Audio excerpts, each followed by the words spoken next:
চাষি ভাই ইউটিউব চ্যানেলে আপনাকে স্বাগতম। প্রিয় মাছ চাষি ভাই, কখনো কি পুকুরে গিয়ে দেখেছেন মাছের শরীরে লাল লাল দাগ হয়েছে, ঘা তৈরি হয়েছে এবং আঁশগুলো শরীর থেকে খাড়া হয়ে উঠেছে, চোখ ফুলে গেছে অথবা মাছের পেট অস্বাভাবিকভাবে ফুলে গেছে। এরপর ধীরে ধীরে মাছের খাবার কমিয়ে দিচ্ছে এবং পুকুরের মাছ মারা যেতে শুরু করছে। তাহলে বিষয়টি অবহেলা করবেন না, কারণ এগুলোই মাছের বিভিন্ন সমস্যার পাশাপাশি অ্যারোমোনাস ব্যাকটেরিয়াজনিত সংক্রমণের সঙ্গে সম্পর্কিত রয়েছে। আজকের ভিডিওতে আমরা জানাবো অ্যারোমোনাস রোগ আসলে কি, কেন এই রোগ হয়, মাছের শরীরে কি কি লক্ষণ দেখা যায়, আক্রান্ত হলে প্রথমে কি করবেন, আর সবচেয়ে গুরুত্বপূর্ণ বিষয় কিভাবে আমরা পুকুরের মাছকে এই রোগ থেকে রক্ষা করতে পারি।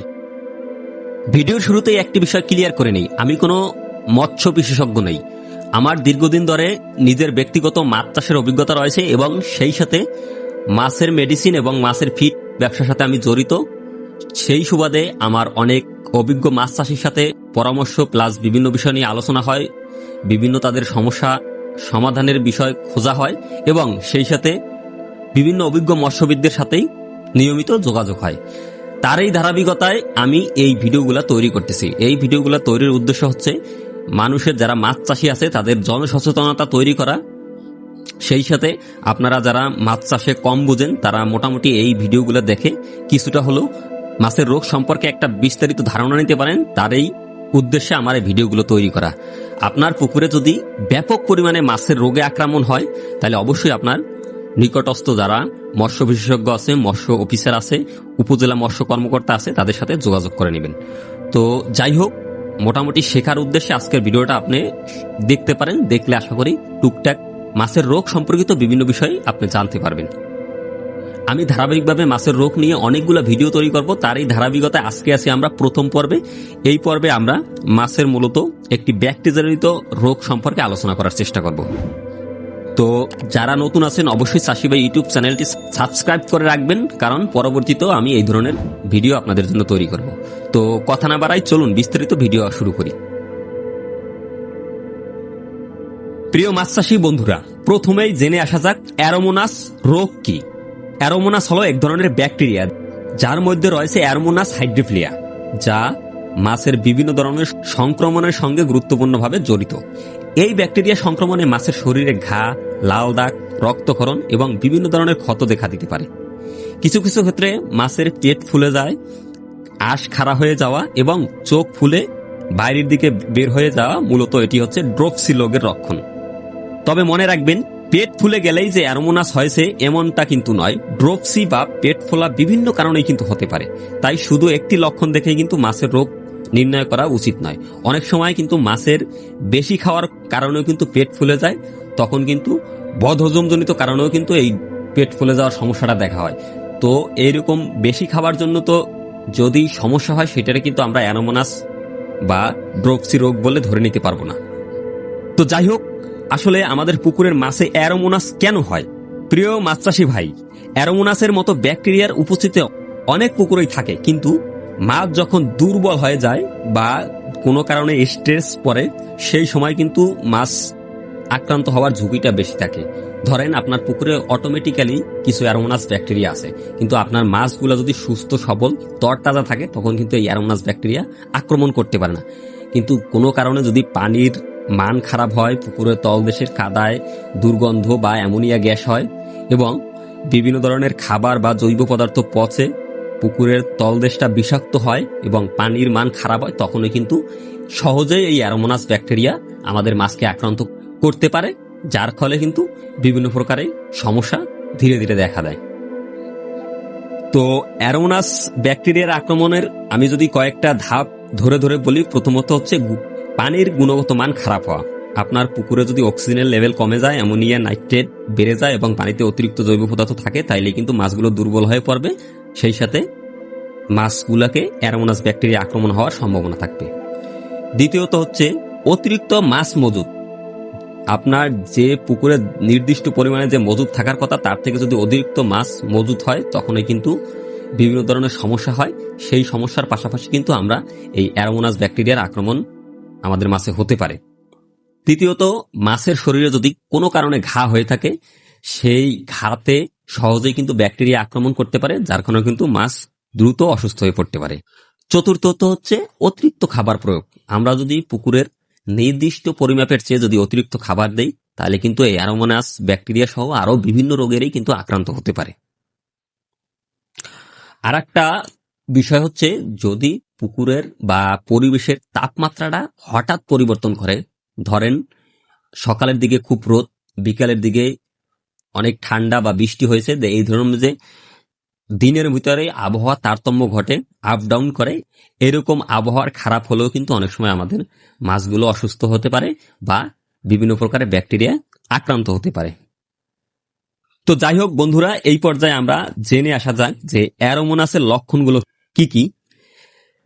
অ্যারোমোনাসে যদি আমাদের মাছগুলো আক্রান্ত হয় তাহলে মাছের গায়ে লালচে দাগ হবে, রক্তকরণ হতে পারে, ঘা দেখা দিতে পারে, আঁশগুলো স্বাভাবিকের থেকে একটু ফোলা ফোলা দেখাতে পারে, চোখগুলো গোল হয়ে বাইরের দিকে বেরিয়ে আসতেছে এমন মনে হবে, এবং পেটগুলো অস্বাভাবিকভাবে ফোলা মনে হতে পারে। বিশেষ করে লাল দাগ প্লাস ঘা প্লাস রক্তক্ষরণ প্লাস মাছের দুর্বলতা থাকলে ব্যাকটেরিয়াজনিত সংক্রমণের বিষয়টা কিন্তু গুরুত্ব দিয়ে আমাদের দেখতে হবে।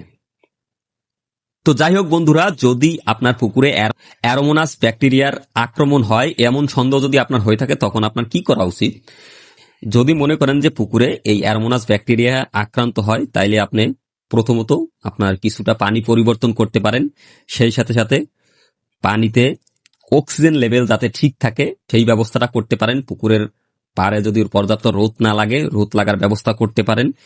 পুকুরের তলদেশে যদি গ্যাসের পরিমাণ বেশি হয় তাইলে আপনি হরা টানতে পারেন, অথবা জিওলাইট আর ইউকা একসাথে ব্যবহার করতে পারেন। তাইলে কিন্তু আপনার পুকুরের পানির মানটা প্রথমত ভালো হবে, তারপরে আস্তে আস্তে কিন্তু আপনার মাছগুলো সুস্থতার দিকে যাবে।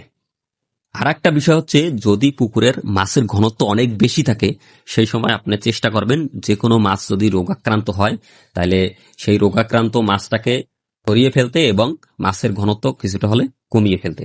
তাইলে দেখবেন অটোমেটিক্যালি আপনার পুকুরের মাছের ব্যাকটেরিয়া আক্রমণ কমে গেছে এবং মাছের সংক্রমিত হারও কিন্তু কমে যাবে। মোটামুটি আমরা জানার চেষ্টা করলাম যে আমাদের পুকুরের পানির মান খারাপজনিত কারণে বা মাছের স্ট্রেসের কারণে যদি মাছগুলো অ্যারোমোনাস ব্যাকটেরিয়া বা বিভিন্ন সংক্রমণ রোগে আক্রান্ত হয়, তখন আমরা প্রথমত চেষ্টা করব পুকুরের পানির মানটা সর্বোচ্চ ভালো করার জন্য।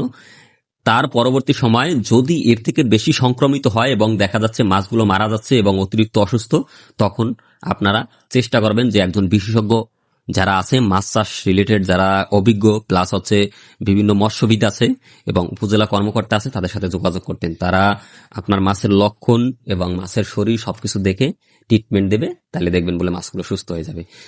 মূলত আমি যেহেতু মাছের মেডিসিন নিয়ে কাজ করে থাকি, সেই সুবাদে আমার যখন আমাদের চাষিদের মাছগুলো আক্রান্ত হয় বা আমার ব্যক্তিগত নিজের পুকুরেও মাছগুলো যখন আক্রান্ত হয়, তখন আমি এই ধরনের সমস্যা দেখা দিলে মূলত চেষ্টা করি যে অক্সিটেট্রাসাইক্লিন নামে যে একটা মেডিসিন আছে গ্রুপের, অক্সিটেট্রাসাইক্লিন সাথে অনেক সময় সিপ্রোফ্লক্সিন, এই দুইটা গ্রুপ কম্বাইন করে আমি মাছের খাবারের সাথে 5 থেকে 7 দিন খাওয়ালে মোটামুটি মাছগুলো সুস্থ হয়ে ওঠে।